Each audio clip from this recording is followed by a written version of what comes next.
Трагедијата во Велес, во која настрада 31-годишната Росица, повторно ги извади на површина системските слабости поврзани со фемицидот. На социјалните мрежи има бурни реакции во однос на постапувањето на институциите, особено во делот на судската одлука за забраната за приближување, што е најблага казна, и покрај тоа што насилникот имал пријави за запалено возило, за физичко насилство и уцена со USB, со видеозаписи од експлицитна содржина.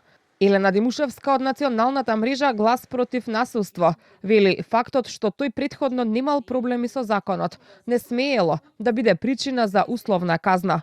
Димушевска апелира до судовите да прават детална проценка и крајно сериозно да се соочат со доказите, за како што вели да нема повторување на вакви трагедии и во иднина. Треба да се размисли, да се превземе како итан чекор е да казнената политика се заостри.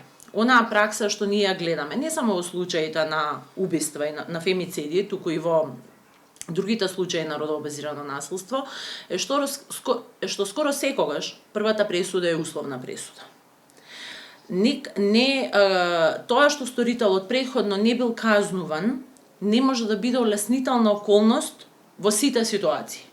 Нели? Мора да се направи соодветна процена на конкретната ситуација, она што ние цело време го зборуваме. Секој случај на насилство е посебен случај. Димушевска не смета дека доколку семејното насилство почне да се гони по службена должност, ке се реши проблемот на жртвите.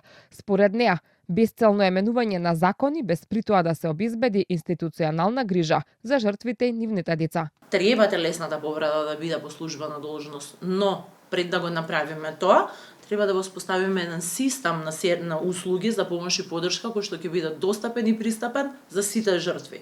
Што значи тоа? Тоа значи дека ние ќе им обезбедиме безбедно домување, ќе обезбедиме привремени мерки за заштита кои што прво побрзо ќе се изрекуваат, роковите ќе бидат многу пократки за изрекување, второ следењето нивно и прекршувањето ќе биде исто така со заострена казнена политика, пошто прекршувањето на привремена мерка е прекршување на судска одлука. Велешанката Росица не е единствената жртва која го пријавувала насилникот, а не била заштитена.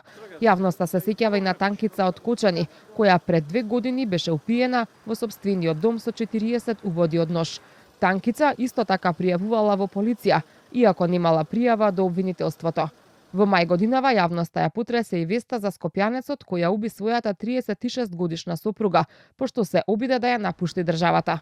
Од 2019 до 2023 година регистрирани се 22 случаи на фемицид.